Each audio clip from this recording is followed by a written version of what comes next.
21వ కీర్తన మొదటి వచనం.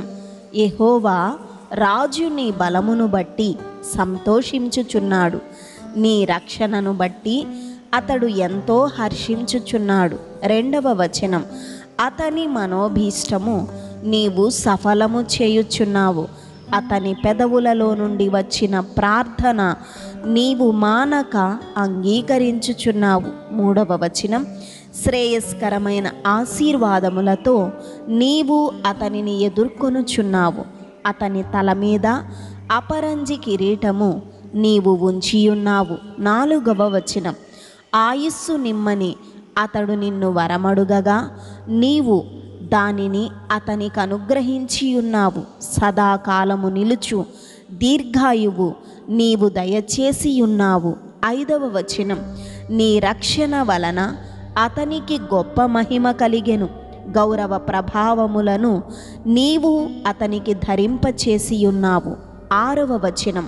నిత్యము ఆశీర్వాదకారకుడుగా నుండునట్లు నీవతనిని నియమించియున్నావు, నీ సన్నిధిని సంతోషముతో అతన్ని ఉల్లసింపచేసియున్నావు.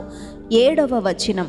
ఏలయనగా రాజు యెహోవా యందు నమ్మికయుంచుచున్నాడు, సర్వోన్నతుని కృపచేత అతడు కదలకుండా నిలుచును.